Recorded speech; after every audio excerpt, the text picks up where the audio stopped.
The early morning sun stretched its golden arms over the farm, painting the rolling fields in hues of amber and green. The scent of freshly tilled earth mixed with the sweet aroma of wildflowers carried by the gentle breeze. Sam stood at the edge of the property, boots firmly planted in the soft soil, surveying the land that had been in the family for generations. It wasn't just a farm. It was a legacy, a tapestry woven with years of hard work, love, and sacrifice. Every fence post, every barn board had a story to tell. The farmhouse itself was a charming structure, weathered yet sturdy. Its white paint had faded over the years, giving it a rustic character that seemed to smile in defiance of time. Behind it, the barn rose like a sentinel, its red walls glowing in the morning light. Sam's great-grandfather had built that barn with his own hands, and it had housed everything from hay to horses over the decades.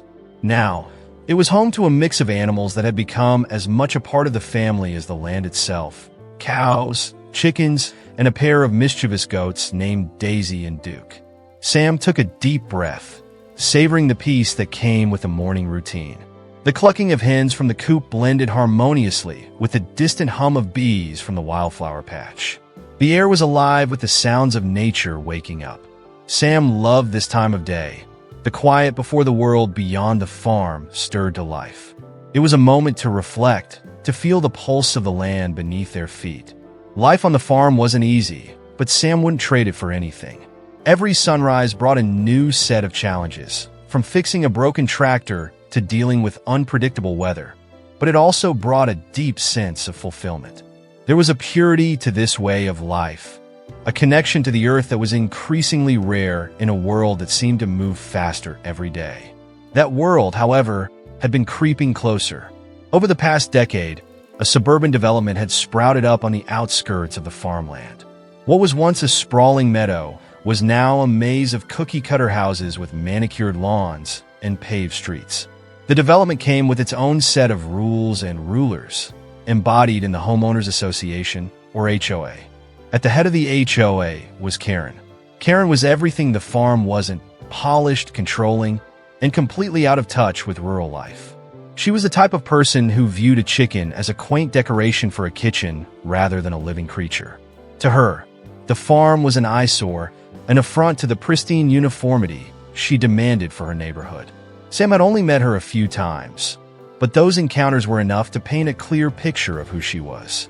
The first time Karen had come to the farm, she was armed with a clipboard and a smile so tight it could snap. She had introduced herself as the president of the HOA and immediately started listing concerns about the farm. The fence was too rustic, the barn was an aesthetic mismatch, and the smell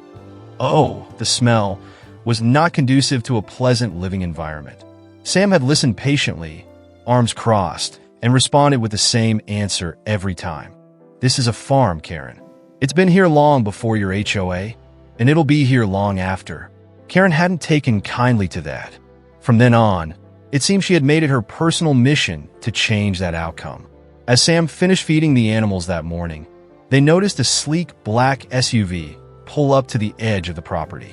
The vehicle, as shiny and pristine as Karen herself, was out of place on the dusty farm road. The driver's side door opened, and out stepped Karen, clipboard in hand. Even from a distance, Sam could see the determination etched on her face. She was dressed in a tailored beige suit, the kind of outfit that screamed business, even when the business was meddling. "Sam," Karen called, her voice sharp and commanding. She waved as if they were old friends, though the gesture felt more like a summons. Sam sighed, wiping their hands on their jeans, and walked over to meet her. The gravel crunched under their boots as they approached. "Morning, Karen," Sam said, keeping their tone neutral. "What can I do for you?" Karen didn't waste time with pleasantries. "I've been meaning to talk to you about a wonderful opportunity for collaboration," she began, flipping through her clipboard. "The HOA is planning a spring garden party, and your property is simply perfect for the occasion." Sam raised an eyebrow. "A garden party? On my farm?" "Yes," Karen exclaimed, as if the idea were obvious. "Your open fields would be ideal for hosting. We could set up tables and decorations, maybe even a little stage for speeches." It would be a delightful way to bring the community together. Sam crossed their arms. This is a working farm, Karen. It's not a venue for parties. And I'm not interested in opening it up to the HOA. Karen's smile faltered, but only for a moment. Oh, I'm sure we can find a way to make it work. The HOA would be happy to compensate you, of course. It's not about the money, Sam said firmly. This is my home and my livelihood. I can't have a bunch of people wandering around here. It's not safe, and it's not practical. Karen's expression hardened, the smile disappearing entirely. I see, she said, her tone icy. I was hoping you'd be more open-minded about contributing to the community. After all, you are part of the neighborhood now. I'm part of the farm, Sam replied. Your neighborhood just happens to be next door. Karen's lips pressed into a thin line. Well, if you change your mind, do let me know. It would be such a shame if the HOA had to take further steps to ensure the neighborhood maintains its standards. Sam watched as Karen turned on her heel and marched back to her SUV. The car roared to life, kicking up a small cloud of dust as it sped away.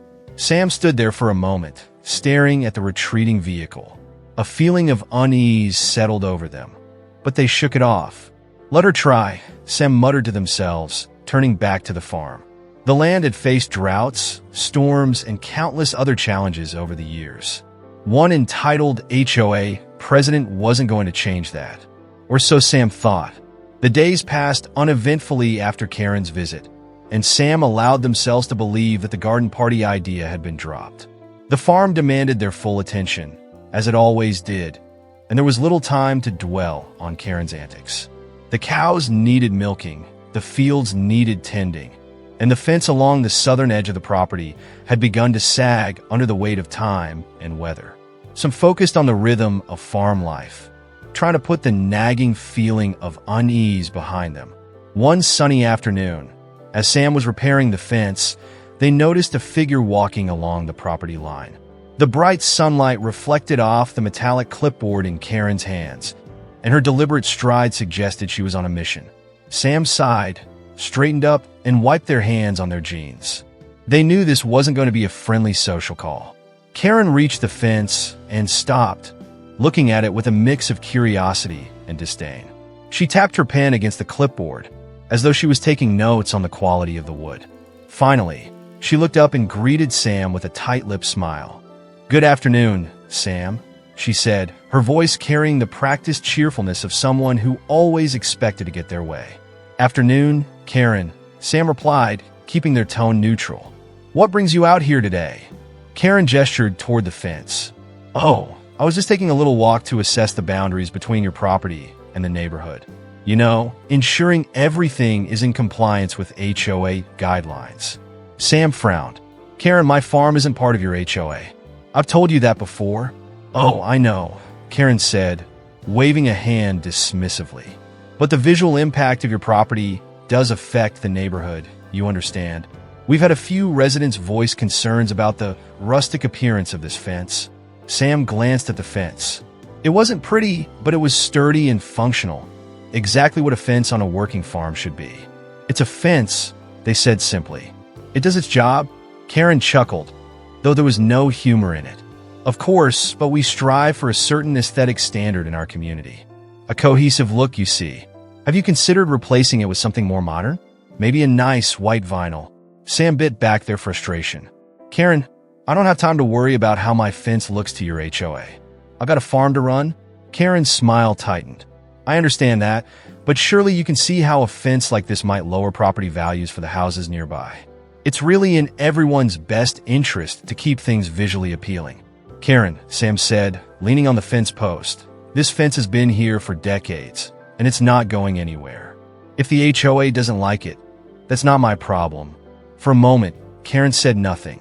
She tapped her pen against the clipboard again, her eyes narrowing slightly. "Well, I suppose I'll have to make a note of it," she said finally, scribbling something on the page. "But while I'm here, there's another matter I wanted to discuss." Sam raised an eyebrow. "Oh." Karen's face brightened slightly, though the effect was more unsettling than reassuring. "Yes, we're still finalizing plans for the garden party, and I really think your farm would be the perfect location. It's such a charming space, and it would really bring the community together. Sam crossed their arms. Karen, I already told you I'm not interested. Karen's expression faltered for just a moment before she recovered. I understand your hesitations, but think of the possibilities. We could set up elegant tables under those big oak trees, string up some lights, and create a truly magical atmosphere. It would be a wonderful way to showcase your property in a positive light. My property isn't a showpiece, Sam said firmly. It's a working farm. I can't have people wandering around and disrupting things. Oh, we'd be very respectful, Karen insisted. I'm sure the HOA could even cover the costs of any damages. Not that there would be any, of course. Sam shook their head. No, Karen. The answer is still no. This time, Karen's smile didn't return. She stared at Sam for a long moment, her grip on the clipboard tightening. I see, she said finally, her voice cold. I suppose I'll have to report back to the HOA. They won't be pleased to hear that you're unwilling to cooperate. Cooperate with what? Sam asked, their patience wearing thin. This is my land, Karen. I don't have to let the HOA do anything here. Karen's eyes narrowed, and for a moment, she looked as though she might argue. But then she took a step back and adjusted her posture, smoothing the fabric of her beige jacket. Well, she said, her tone frosty, I'll be sure to let them know where things stand. Good day, Sam. Without waiting for a response, she turned and walked away, her heels crunching on the gravel path. Sam watched her go, a mix of frustration and unease churning in their chest. They had a sinking feeling that this wasn't the end of it. As Karen disappeared down the road, Sam turned back to the fence and picked up their tools. They tried to focus on the task at hand, but the encounter lingered in their mind. Something about the way Karen had spoken, the way she had looked at the farm, made it clear that she wasn't going to let this go. Sam tightened their grip on the hammer, driving a nail into the wood with more force than necessary. This is my land, they muttered under their breath, and I'm not going to let her push me around. But even as they said it, the unease remained, like a storm cloud gathering on the horizon. The week following Karen's second visit was marked by an uneasy calm. Sam returned to the daily grind of farm life, tending to crops, feeding animals, and repairing tools that always seemed to break at the worst times. The rhythmic demands of the farm provided a comforting sense of normalcy, but the thought of Karen's clipboard and her scrutinizing gaze lingered in the back of their mind. Sam hoped that Karen would finally take the hint and leave them alone. However, that hope was dashed one crisp morning when a white envelope arrived in the mailbox, bearing the HOA's official letterhead. Sam opened it while standing by the roadside, the paper crackling in the breeze. The contents of the letter were predictably frustrating. A formal request for improvements to the fence, accompanied by a thinly veiled warning about how the farm's unsightly structures could negatively affect property values in the neighborhood. Sam crumpled the letter in their hand, resisting the urge to toss it into the dirt. Instead, they stuffed it into their back pocket and marched back to the farmhouse. Inside, they smoothed the letter out on the kitchen table and read it again, this time paying closer attention to the legal jargon sprinkled throughout.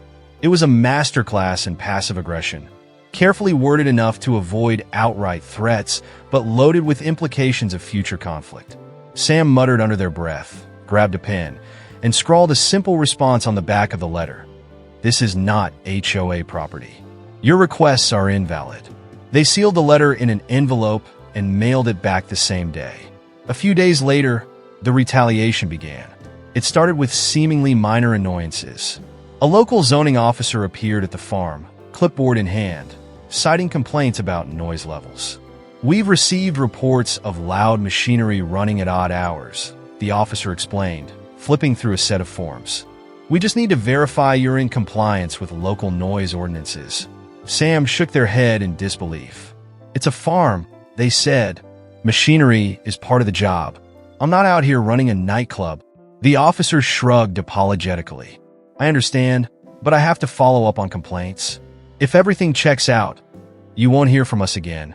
Sam showed the officer around, explaining the daily operations and proving that they were well within the legal limits. The officer seemed satisfied and left, but the visit left Sam feeling unsettled. It was no coincidence, they thought, that this complaint had surfaced so soon after Karen's letter. Over the next few weeks, the complaints kept coming. Another official arrived, this time from the health department, citing concerns about manure storage. A neighbor, clearly a member of the HOA, stopped by uninvited to ask if Sam could do something about the farm's pungent aroma. Even the local fire department showed up one day to inspect the barn after an anonymous tip about fire hazards. Each time, Sam complied with the inspections, confident that the farm met all necessary regulations. But the visits disrupted their work and chipped away at their patience. It was clear that Karen was orchestrating these complaints, using every tool at her disposal to make life difficult. One evening, as Sam sat on the porch with a cup of coffee, watching the sun dip below the horizon, their phone buzzed with a notification. It was a message from a neighbor who lived just beyond the boundaries of the HOA. The message read, "Hey Sam, thought you should know, Karen's been talking about your farm at HOA meetings. She's saying it's an ongoing nuisance and hinting that she might take legal action if you don't make some changes. Just a heads up." Sam stared at the screen, their stomachs sinking. The message confirmed what they already suspected. Karen wasn't going to back down. They responded with a quick thank you, then set the phone aside and stared out at the darkening fields. The farm felt different now, as if an invisible weight had settled over it. It wasn't just the physical labor that tired them. It was the constant tension, the feeling of being watched and judged. The final straw came on a Saturday morning, just as Sam was preparing to head into town for supplies. They were loading sacks of feed into the truck when a loud, persistent knocking echoed from the front door. Sam wiped their hands on their jeans and walked over, opening the door to find Karen standing on the porch, clipboard in hand and a smug expression on her face. "Good morning, Sam," she said brightly, though her tone carried a sharp edge. "I hope I'm not interrupting." "You are," Sam replied, not bothering to hide their annoyance. "What do you want?" Karen's smile didn't falter. She held up the clipboard. "I just wanted to give you a chance to reconsider our previous discussions. The HOA is still very interested in collaborating with you to improve the neighborhood." Sam crossed their arms. "I'm not part of your neighborhood, Karen. I've said it before, and I'll say it again. My farm isn't up for negotiation." Karen's eyes narrowed, and for the first time, her composure cracked. "Sam, I don't think you understand the seriousness of the situation. The HOA has standards to maintain, and your farm is becoming a problem. If you don't address these issues, we may have no choice but to involve legal authorities." Sam felt a surge of anger, but forced themselves to stay calm. "Do whatever you think you need to do, Karen," they said evenly. "But this is my land, and I'm not changing anything to suit your HOA." Karen stared at Sam for a long moment, her expression unreadable. Then she clicked her pen and made a note on the clipboard. "Very well," she said, her voice cold. "But don't say I didn't warn you." With that, she turned and walked back to her car, her heels clicking on the gravel. Sam watched her drive away, a sinking feeling settling in their chest. This wasn't just about a fence or a garden party anymore. Karen was determined to make them bend, no matter the cost. As Sam stood there, the wind picked up, rustling the leaves of the old oak trees that lined the driveway. The farm had faced plenty of challenges over the years, droughts, storms, and financial struggles, but this felt different. This was personal, and Sam knew that the fight was far from over. The days following Karen's thinly veiled threat were tense, but Sam tried to push through the unease. The farm had always been a refuge, a place where the outside world's problems felt distant and manageable. But now, the invisible pressure of Karen's presence loomed over everything. Some found themselves checking the driveway more often, scanning the edges of the property for any sign of movement, and glancing at the farmhouse windows whenever a car passed on the road. It was during one of these restless nights that Sam first noticed something strange. The moon was bright, casting a silver glow over the fields and buildings. Sam had just finished locking up the barn and was heading back to the house when they saw it. A flicker of movement at the far edge of the property, near the line of trees separating the farm from the suburban development. At first, Sam thought it might be a deer. The wooded area often attracted wildlife, and the occasional nocturnal visitor wasn't unusual. But as they watched, the figure moved closer, stepping out of the shadows and into the faint light cast by the moon. It wasn't a deer. It was a person. Sam froze, their heart pounding. The figure stopped near the property line, hovering just at the edge of the fence. From the distance, it was hard to tell who it was, but something about the posture, the stiff, purposeful way they stood, seemed familiar. Sam squinted, trying to make out the details. Then the figure turned slightly, and the moonlight caught the unmistakable glint of a clipboard. Karen. A surge of anger replaced the initial shock. What was she doing on the property in the middle of the night? Sam took a deep breath, trying to calm the adrenaline that was coursing through their veins. Karen hadn't technically crossed the fence, but her presence so close to the property line felt like an intrusion nonetheless. Grabbing the flashlight from their pocket, Sam turned it on and aimed the beam in Karen's direction. The bright light cut through the darkness, illuminating her startled face. Karen froze for a moment, her expression a mix of annoyance and embarrassment. "Karen!" Sam called, their voice firm. "What the hell are you doing out here?" Karen raised a hand to shield her eyes from the light, then quickly composed herself. "Oh, Sam," she said, her voice dripping with feigned innocence. "I didn't realize you'd be awake.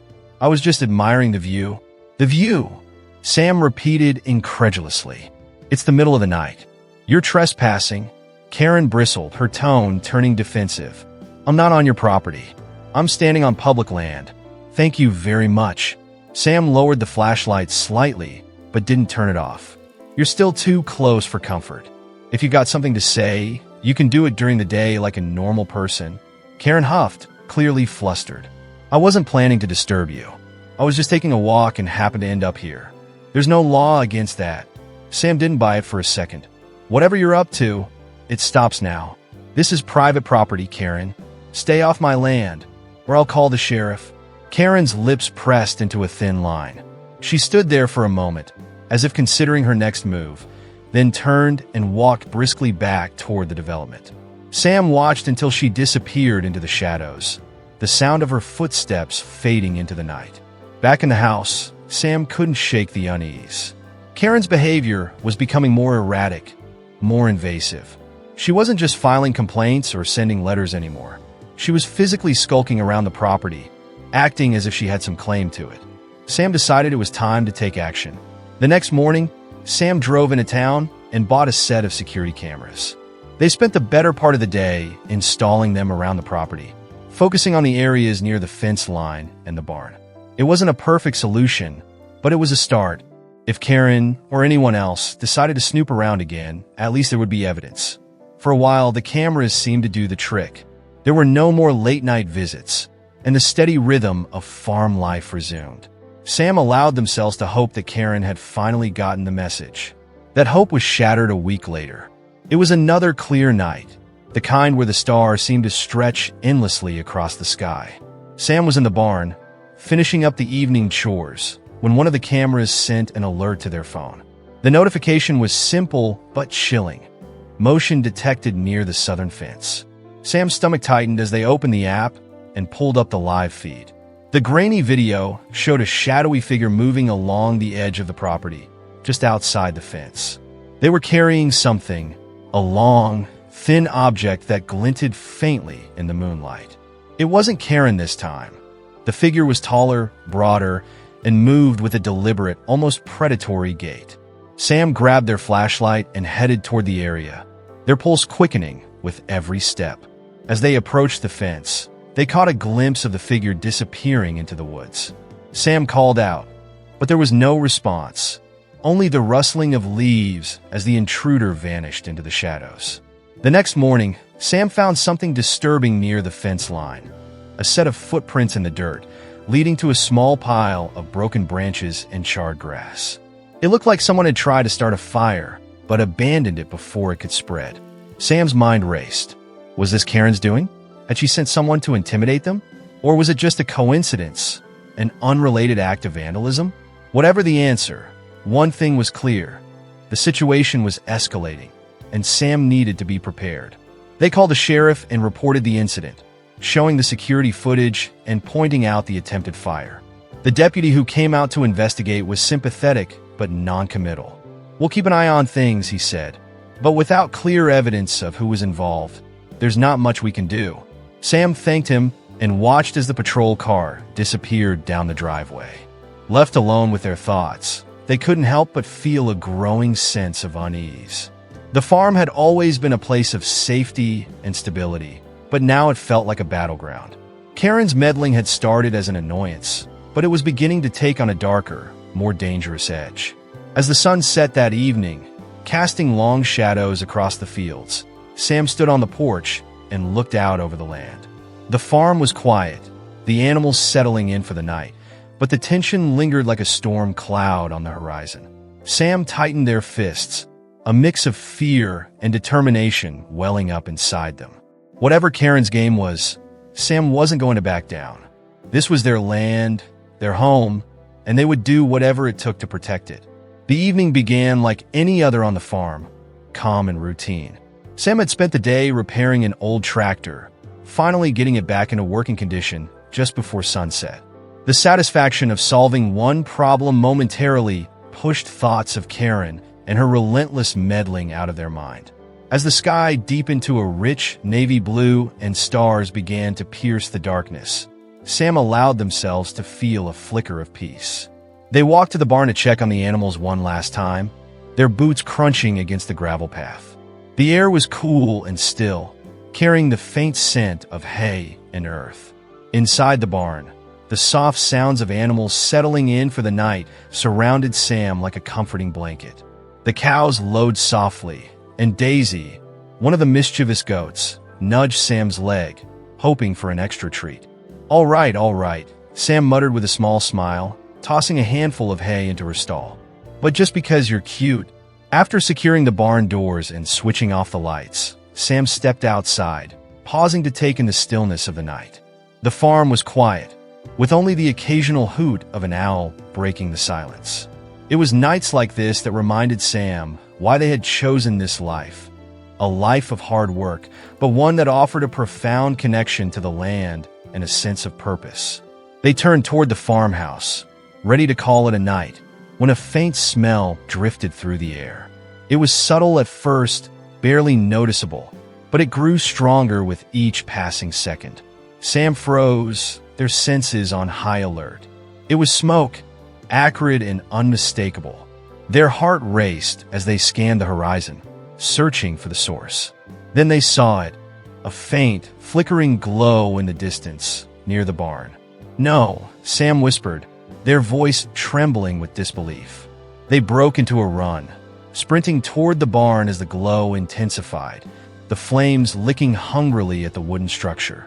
The fire was already spreading, crackling and roaring as it devoured the dry wood and hay inside. Sam's mind raced. The animals, they were still inside. Throwing open the barn doors, they were met with a wave of heat and smoke. The animals were panicked, their cries of fear cutting through the roar of the flames. Sam coughed, covering their mouth with their sleeve as they moved through the barn, opening stalls and urging the animals out. The cows bolted toward the open pasture, and the goats followed, their frantic bleats echoing in the night. Daisy hesitated, her eyes wide with fear, and Sam had to grab her by the collar and pull her toward the door. "Come on, girl, move," they shouted, their voice hoarse from the smoke. By the time all the animals were out, the flames had consumed half the barn. Sam stumbled outside, gasping for air, their lungs burning. They turned to watch helplessly as the fire raged, illuminating the night with a sickly orange glow. The heat was overwhelming, and the acrid smell of burning wood and hay stung their eyes. Sam grabbed their phone and dialed 911 with shaking hands, shouting the address to the dispatcher before dropping the phone into their pocket. They ran to grab the hose, desperate to do something, anything, to stop the flames. But as they turned the nozzle, the water pressure was weak, barely more than a trickle. It wasn't enough. The fire was relentless, and within minutes, the barn was reduced to a skeletal frame of smoldering beams. The wail of sirens in the distance offered little comfort. By the time the fire department arrived, there would be nothing left to save. Sam stood there, their hands trembling and their chest heaving, as the flames continued to consume the barn. The fire department arrived moments later, and firefighters jumped into action, spraying water onto the remains of the structure to prevent the fire from spreading to the nearby fields or farmhouse. The scene was chaotic, with flashing lights and the hiss of water meeting fire. As Sam watched, a mix of anger and despair settled over them. The barn wasn't just a building. It was a part of the farm's history, a piece of their family's legacy. And now it was gone, reduced to ash and smoke in a matter of minutes. Once the fire was under control, a firefighter approached Sam, his expression serious. "We've contained it," he said, his voice steady. "But the barn's a total loss." "I'm sorry." Sam nodded numbly. "Do you know how it started?" The firefighter hesitated. "We'll have to investigate, but from what I've seen so far, this doesn't look like an accident." Sam's stomach dropped. "What do you mean?" "There are signs that it might have been set intentionally," the firefighter said carefully. "We'll need to look into it further, but if you've noticed anything suspicious lately, it might be worth mentioning to the sheriff." Sam clenched their fists, their mind immediately jumping to Karen. Her threats, her late-night visits, the mysterious figure seen on the security cameras, it all fit together. The thought that someone could intentionally destroy their livelihood was almost too much to bear. After the firefighters left, Sam stood in the charred remains of the barn, the smell of smoke still heavy in the air. The animals had gathered a safe distance away, their wide eyes reflecting the lingering glow of embers. Sam walked toward them, running a hand over Daisy's head in a futile attempt to calm the trembling goat. The farmhouse door creaked open, and Sam's neighbor, Hank, appeared, holding a flashlight. "I saw the fire from my place," he said, his voice filled with concern. "Are you all right?" Sam nodded, though their throat tightened with emotion. "The animals are okay. That's the important thing." Hank surveyed the damage, shaking his head. "This is terrible. You think it could have been Karen?" "I don't know," Sam admitted, though the suspicion was eating away at them. "But someone's responsible, and I'm going to find out who." That night, Sam sat on the porch, staring out at the smoldering remains of the barn. Exhaustion weighed heavily on them, but their mind refused to rest. Karen's threats and her obsession with the farm replayed in their head like a broken record. If she was behind this, Sam knew they couldn't let it go unanswered. The fire had destroyed more than a barn. It had ignited something within Sam, a determination to stand their ground and fight back. Whoever had done this had made a mistake. This farm was more than just land and buildings. It was home, and Sam would do whatever it took to protect it. The morning after the fire dawned gray and cold, the sky heavy with clouds that seemed to mirror Sam's mood. The farm felt eerily quiet, the usual sounds of the animals subdued as if they, too, were mourning the loss of the barn. Smoke still lingered faintly in the air, curling lazily upward from the charred remains of the structure. Sam stood at the edge of the wreckage, hands on their hips, surveying the damage in the pale light. The barn was unrecognizable. The sturdy wooden beams that had once supported the roof were now jagged, blackened stumps, jutting out of the ground like broken teeth. The hay, which had been stacked high and neatly the day before, was reduced to smoldering piles of ash. The heat from the fire had warped and melted metal tools, leaving them twisted and useless. It was a devastating loss, both financially and emotionally. That barn had been the heart of the farm. Sam's mind churned as they tried to process the events of the night before. The firefighters' words echoed in their ears. This doesn't look like an accident. They thought of Karen and her relentless campaign against the farm. Could she really have gone this far? The idea seemed almost too outrageous to believe. But at the same time, everything about Karen's behavior over the past few months pointed to an escalation. Determined to get answers, Sam went back inside the house and pulled up the footage from the security cameras. Their hands shook as they navigated the app, scrolling back to the night of the fire. They found the timestamp from when the motion alert had been triggered and hit play. The footage was grainy and dark, but it clearly showed a figure moving near the barn. The person was dressed in dark clothing and moved quickly, their movements deliberate. They carried something in their hand, a small, round object that they set down near the barn wall before retreating into the shadows. Moments later, the flames erupted. Sam's stomach tightened. It wasn't just a fire. It was arson. Someone had deliberately set the barn ablaze. They played the footage again, this time looking for any identifying details. The figure's face was obscured, but their height and build seemed familiar. It wasn't Karen herself. Sam was sure of that. The person was taller and broader, likely a man. But Karen could easily have sent someone to do her dirty work. Sam saved the footage and called the sheriff's office. When the deputy arrived later that morning, Sam showed him the video, pointing out the arsonist's movements. "This is pretty damning evidence," the deputy said, leaning closer to study the screen. "We'll need to analyze this and see if we can enhance the image to identify the person. Do you have any idea who might be responsible?" "I have suspicions," Sam said, their voice tight. "There's a woman, Karen, who's been harassing me for months. She's the president of the HOA in the neighborhood next to my farm. She's been filing complaints, making threats, even showing up here uninvited. I wouldn't put it past her to be behind this." The deputy took notes, nodding as Sam spoke. "We'll definitely look into her. If she's been making threats, that's worth investigating. Do you have any documentation of her behavior?" Sam gestured toward the kitchen table, where a stack of papers sat neatly organized. "Every letter, every complaint she's filed, and every note she's sent me. It's all there." The deputy flipped through the documents, his brow furrowing as he read. "This is a lot," he said. "It definitely shows a pattern of harassment. I'll pass this along to the investigator handling your case. In the meantime, keep those cameras running and let us know if you notice anything suspicious." After the deputy left, Sam felt a small flicker of relief. At least the authorities were taking the situation seriously. But the sense of violation lingered. Someone had trespassed onto their property, destroyed a vital part of their livelihood, and walked away without a second thought. Sam couldn't shake the feeling that Karen was pulling the strings.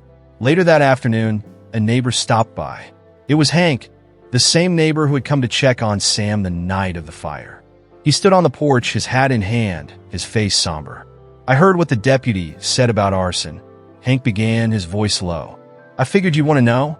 I saw someone hanging around near the edge of your property a few nights ago. Big guy, wearing dark clothes.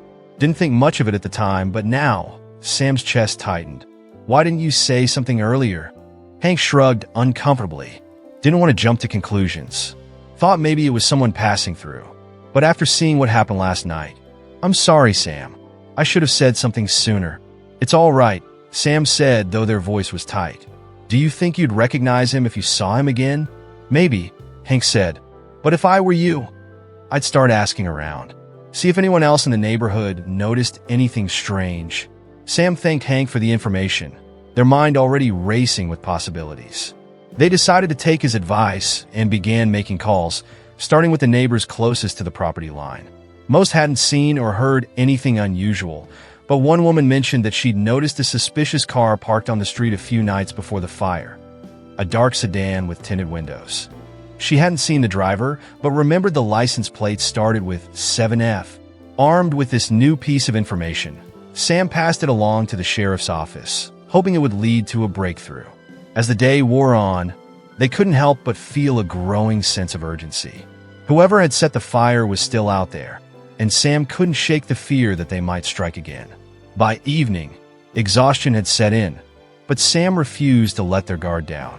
They double-checked the security cameras, made sure all the doors were locked, and set up additional motion detectors near the remaining buildings. As they sat on the porch, watching the horizon fade into darkness, they made a silent vow.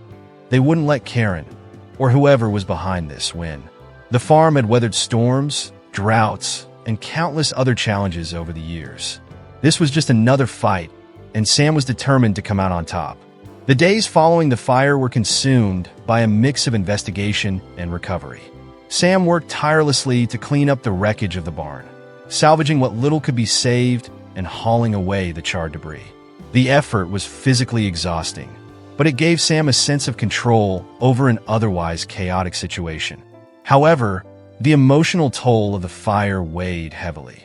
Each morning, Sam was reminded of the loss as they looked out over the blackened remains, a constant visual reminder of what had been taken. Determined to find answers, Sam doubled down on their efforts to gather evidence. The footage from the security cameras had been handed over to the sheriff's office. and the investigation was ongoing. But Sam wasn't content to sit back and wait. They began reaching out to other neighbors, hoping someone might have seen or heard something that could help identify the arsonist. The community, initially hesitant to get involved, began to rally around Sam as word of the fire spread. Many were appalled by the attack, even those who lived within the HOA's jurisdiction. Several residents, previously quiet about Karen's antics, started coming forward with their own stories of harassment and manipulation. One evening, Sam sat at the kitchen table with a growing stack of notes and witness accounts. A notebook lay open in front of them, filled with scribbled names, dates, and observations. Among the most damning pieces of information was a statement from a former HOA board member, a man named Greg, who claimed Karen had a history of using underhanded tactics to get her way. "She's a bully, plain and simple," Greg had said during their conversation. "When I was on the board, she tried to pressure me into supporting fines against another neighbor because their garden didn't match the aesthetic. When I refused, she made my life hell until I quit. Wouldn't surprise me if she's behind what happened to you." Greg's account only added fuel to Sam's growing suspicion that Karen was involved. But suspicion wasn't enough. Sam needed concrete proof. One breakthrough came in the form of a phone call from the sheriff's office. The deputy handling the case had run the partial license plate provided by the neighbor who had seen the suspicious car. The search had yielded a match. The vehicle was registered to a man named Todd Benson, who lived in the same development as Karen. Todd, it turned out, was a close associate of hers, known for helping her with HOA enforcement efforts. Armed with this information, Sam began to piece together a timeline. Todd's car had been seen near the farm shortly before the fire, and the figure in the security footage matched his build. While it wasn't definitive proof, it was enough to warrant further investigation. Sam decided to confront Todd directly. They drove to the suburban development, their truck rumbling down the pristine streets that felt worlds apart from the farm. When they arrived at Todd's house, a modest but meticulously maintained two-story home, Sam parked at the curb and walked to the front door, their heart pounding. Todd answered after a few moments, his expression wary. He was a stocky man with a weathered face, and his eyes darted nervously as he recognized Sam. "Can I help you?" he asked, his voice guarded. "I think you know why I'm here," Sam said, keeping their tone steady. "Your car was seen near my property the night of the fire." Todd's eyes flickered with panic, but he quickly masked it. "I don't know what you're talking about," he said. "I wasn't anywhere near your farm. I have a neighbor who saw your car," Sam pressed, "and security footage of someone matching your build setting the fire. If you're innocent, maybe you can explain what you were doing out there." Todd hesitated, glancing over his shoulder as if expecting someone to appear behind him. "I don't have to explain anything to you," he snapped, his voice rising. "If you've got evidence, take it to the cops." "I already have," Sam shot back. "But I wanted to give you a chance to tell your side of the story. If you're working with Karen, you should know she won't protect you. She'll let you take the fall." At the mention of Karen's name, Todd's expression shifted. His bravado faltered, replaced by a flicker of fear. "I don't know what you're talking about," he muttered, but his voice lacked conviction. Sam took a step closer. "If you didn't set the fire, prove it. Help me find out who did. But if you're lying, it's only a matter of time before the truth comes out." Todd didn't respond. Instead, he stepped back and slammed the door in Sam's face.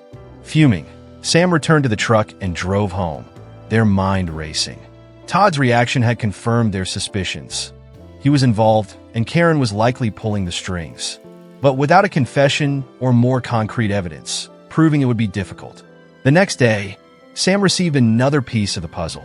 One of the HOA residents, a woman named Linda, contacted them with information. She had overheard a heated conversation between Karen and Todd at a recent HOA meeting, during which Karen had mentioned taking care of the farm problem. She didn't say exactly what she meant, Linda explained, but the way she said it, it gave me chills. It sounded like she was planning something. Sam thanked Linda and added her statement to their growing collection of evidence. It was becoming increasingly clear that Karen had orchestrated the attack on the farm, using Todd as her enforcer. But to bring her down, Sam needed to connect all the dots. With the support of the community and the ongoing investigation by the sheriff's office, Sam felt a renewed sense of determination. The fire had been a devastating blow, but it had also sparked something within the neighborhood, a willingness to stand up to Karen and her tactics. Neighbors who had once been afraid to speak out were now coming together, united by a shared desire for justice. Sam spent every spare moment compiling their findings, working closely with the investigators to build a case. Late one evening, as they sat at the kitchen table surrounded by papers and notes, they felt a glimmer of hope. Karen had underestimated them, and her arrogance had left a trail of evidence that was slowly leading to her downfall. The fight wasn't over, but for the first time since the fire, Sam felt like victory was within reach. The morning of Karen's downfall began like any other, with the faint orange glow of dawn breaking over the fields and the soft chirping of birds welcoming the new day. But for Sam, this day carried a weight of anticipation that was impossible to ignore. Over the past few weeks, the sheriff's investigation had made significant progress, thanks in large part to the mounting evidence Sam and the community had provided. Today, Sam was told, would mark a turning point. The first sign of movement came just after breakfast, when Sam received a phone call from the sheriff's office. The voice on the other end was firm but excited. "We've got enough to move forward," the deputy said. "We're serving a warrant for Todd Benson's arrest this morning, and we'll be bringing him in for questioning. From what we've gathered, we think he might flip on Karen." Sam set the phone down with a mix of relief and determination. While the thought of Todd facing justice was satisfying, they knew the real prize was Karen, the mastermind behind the harassment and the fire. If Todd was willing to talk, it could finally bring her reign of terror to an end. Later that morning, Sam stood at the edge of their driveway, watching as a sheriff's cruiser sped past, lights flashing. It wasn't heading toward their farm, but toward the pristine streets of the suburban development where Todd and Karen lived. Sam couldn't help but imagine the scene playing out. Todd being escorted from his house, his bluster evaporating in the face of cold, hard consequences. A few hours later, the phone rang again. This time, it was the lead investigator. "We got a confession from Todd," he said. He admitted to setting the fire, said he did it at Karen's urging. According to him, she promised it would solve the problem and hinted that he'd be rewarded by the HOA for his loyalty. Sam felt a surge of vindication. "So, what happens next?" they asked. "We're working on getting a warrant for Karen," the investigator replied. "With Todd's statement, we've got enough to charge her with conspiracy and harassment, but we're still piecing together the full extent of her involvement. If you've got anything else that could help, now's the time to share it." Sam didn't hesitate. They handed over everything. The security footage, the threatening letters, the witness statements from neighbors who had overheard Karen discussing her plans. Each piece of evidence was another nail in Karen's proverbial coffin. By the time the warrant was issued, the neighborhood was buzzing with rumors. Karen had always been a polarizing figure, admired by some for her efficiency as HOA president, but despised by many for her heavy-handed tactics. News of Todd's arrest had spread quickly, and now the community was waiting to see if Karen would face the same fate. Sam didn't have to wait long. That afternoon, a convoy of law enforcement vehicles pulled up outside Karen's house. Sam stood at the edge of their farm, watching from a distance as uniformed officers approached the door. Karen appeared moments later, looking as composed as ever, though the slight tremble in her hands betrayed her nerves. She argued with the officers, her voice carrying across the street, but it was clear she wasn't going to talk her way out of this. Moments later, she was handcuffed and escorted to one of the waiting vehicles. As the convoy drove away, Sam couldn't suppress a grim smile. Karen's carefully constructed facade was finally crumbling, and justice was closing in. In the days that followed, the community began to unravel the full scope of Karen's actions. Todd's confession revealed that Karen had orchestrated not only the arson, but also the months of harassment leading up to it. She had used her position as HOA president to manipulate residents, filing bogus complaints and spreading false rumors about the farm. Her goal, it seemed, had always been to force Sam to sell the property, allowing the HOA to expand its control and erase the eyesore of the farm from their pristine neighborhood. Karen's trial became the talk of the town.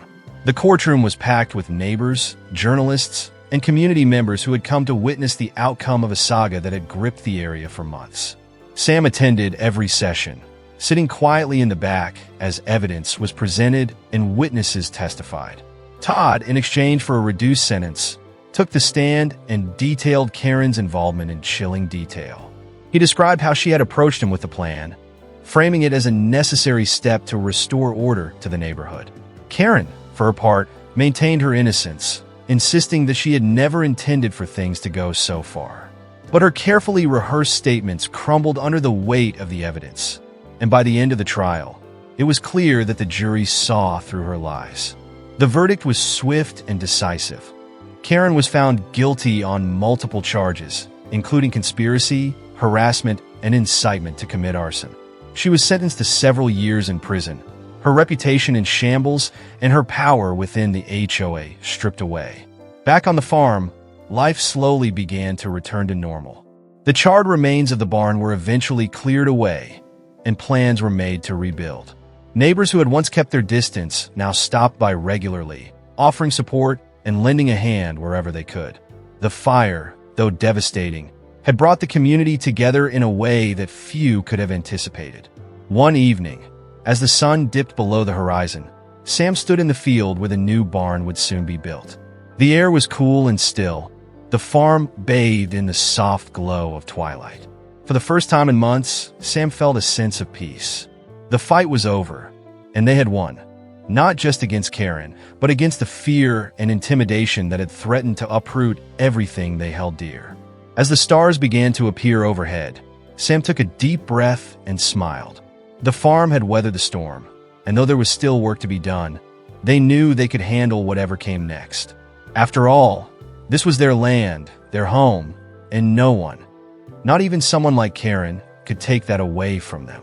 The weeks following Karen's conviction were a whirlwind of activity, reflection, and healing. The neighborhood seemed to collectively exhale, relieved that the tension Karen had cultivated for years was finally gone. Without her oppressive influence, the atmosphere lightened, and the once divided community began to rebuild its sense of trust. For Sam, the aftermath of the ordeal brought a mix of emotions. Relief and vindication were tempered by the sheer magnitude of the work ahead.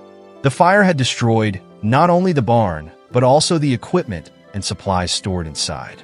Replacing everything would take time, money, and effort, resources that weren't always abundant on the farm.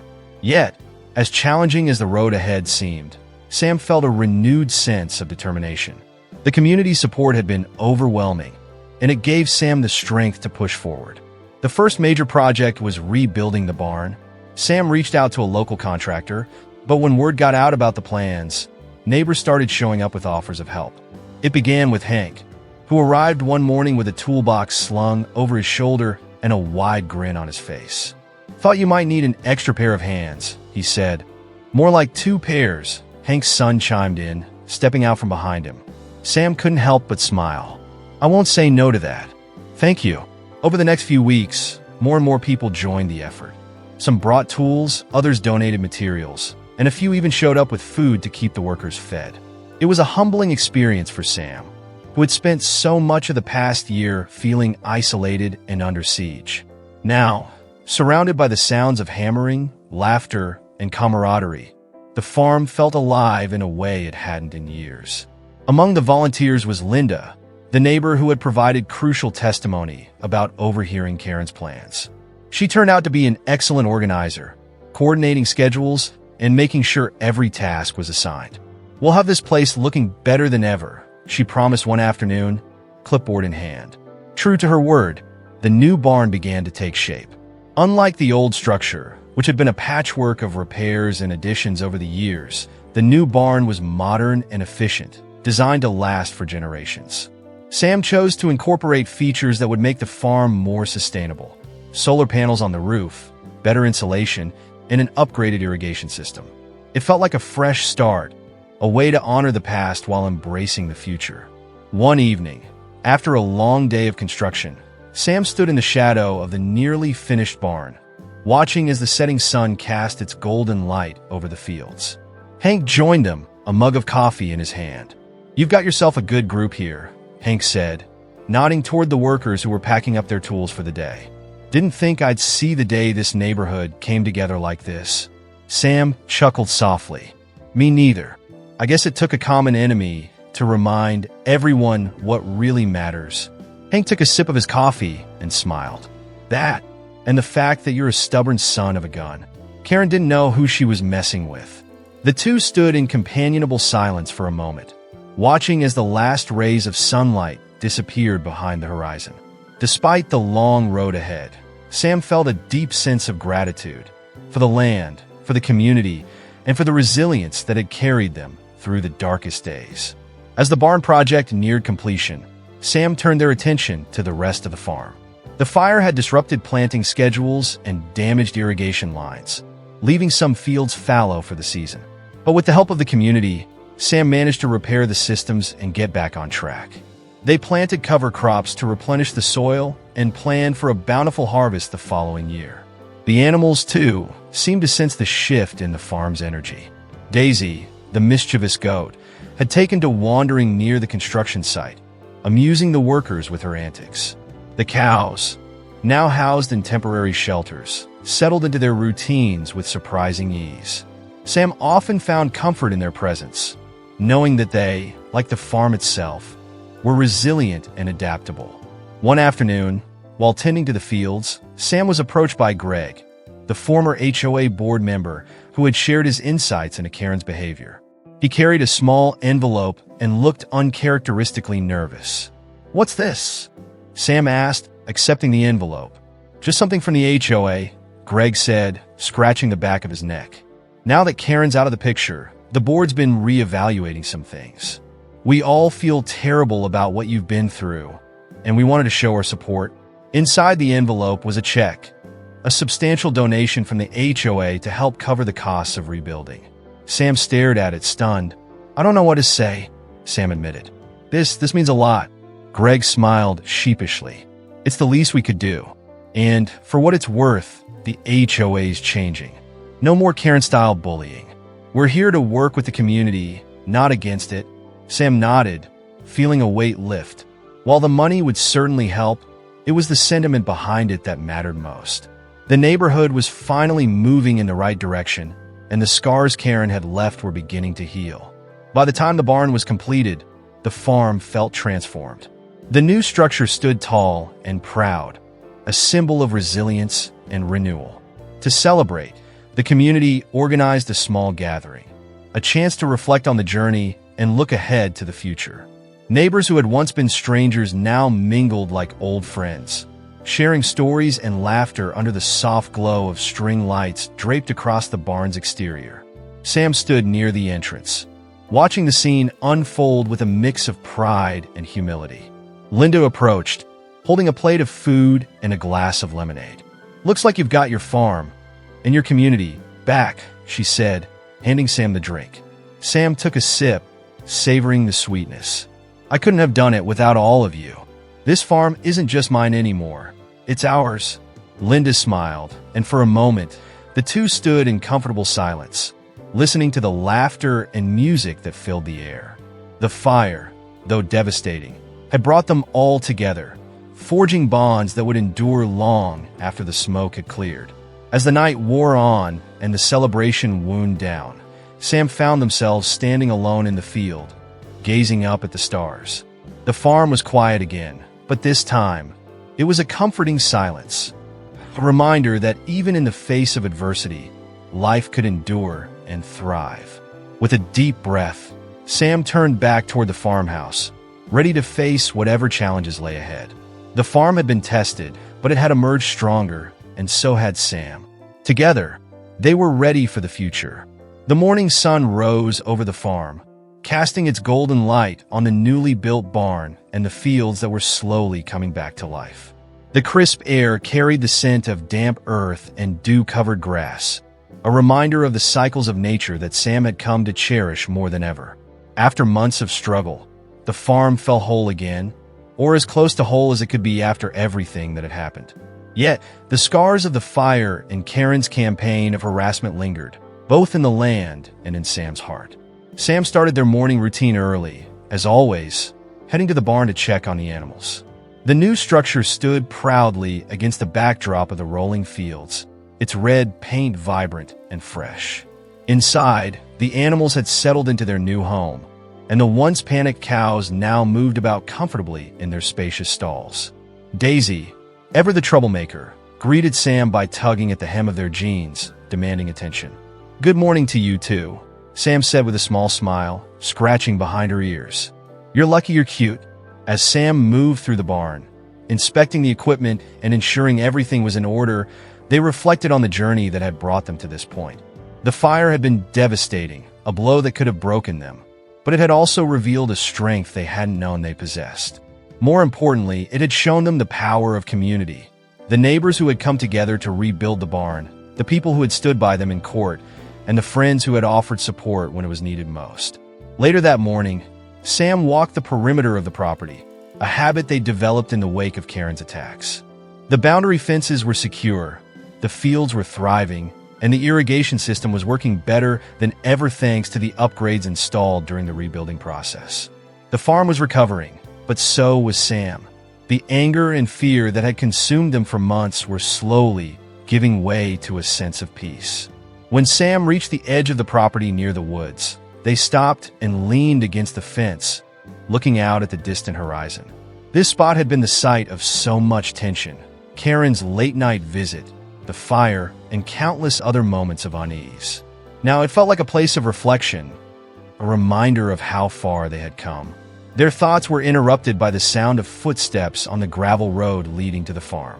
Turning, Sam saw Linda approaching, carrying a basket filled with freshly baked bread and jars of homemade jam. "Thought you might like a little something for breakfast," Linda said, holding out the basket with a warm smile. Sam chuckled. "You got to stop spoiling me. I'll start expecting this kind of treatment every day." Linda laughed. "Consider it a thank you for reminding this neighborhood what it means to stand together." The two stood by the fence, sharing stories and enjoying the quiet morning. Linda's presence had become a comforting constant in Sam's life, a reminder that they weren't alone. The neighborhood had changed in the months since Karen's downfall. Without her oppressive influence, the community had begun to heal, and new friendships had blossomed in the unlikeliest of places. As they talked, Linda brought up the upcoming town fair. "You should think about bringing some of your produce and crafts to sell," she suggested. "It's a great way to show people what the farm has to offer." Sam hesitated. The idea of putting themselves out there, of stepping into the public eye after months of conflict, was daunting. But the more they thought about it, the more they realized Linda was right. The farm was more than just their home. It was a symbol of resilience, and sharing its bounty with the community felt like the next step in their journey. Over the following weeks, Sam threw themselves into preparing for the fair. They harvested vegetables, jarred honey from the farm's beehives, and even crafted a few rustic pieces of furniture from salvaged wood. The work was exhausting but fulfilling, a reminder of why they had chosen this life in the first place. When the day of the fair arrived, Sam loaded their truck with crates of fresh produce, jars of honey, and handmade crafts. The fairgrounds were bustling with activity, filled with the sights and sounds of the community coming together. Children laughed as they ran between booths. The aroma of grilled food wafted through the air, and local musicians played cheerful tunes. Sam's booth quickly became a popular spot, drawing in curious visitors who marveled at the farm's offerings. Many of them had heard about the fire and were eager to support the farm's recovery. Some shared their own stories of resilience, while others simply expressed their admiration for the farm's perseverance. By the end of the day, Sam's truck was nearly empty, and their heart was full. The fair had been more than a success. It had been a celebration of everything the farm represented: hard work, community, and the ability to rise above adversity. Back at the farm that evening, Sam sat on the porch, watching the sun dip below the horizon. The fields were bathed in the soft glow of twilight, and the new barn stood as a testament to what could be accomplished with determination and support. For the first time in months, Sam felt a deep sense of peace. Their thoughts drifted to the future. There was still work to be done, repairs to make, fields to tend, and dreams to chase, but Sam was ready for it. The farm had weathered its share of storms, but it had come out stronger, and so had Sam. As the stars began to dot the night sky, Sam leaned back in their chair, a contented smile on their face. The farm was more than just a place. It was a testament to the power of resilience, community, and hope. Whatever challenges lay ahead, Sam knew they could face them, because this land, this life, was worth fighting for.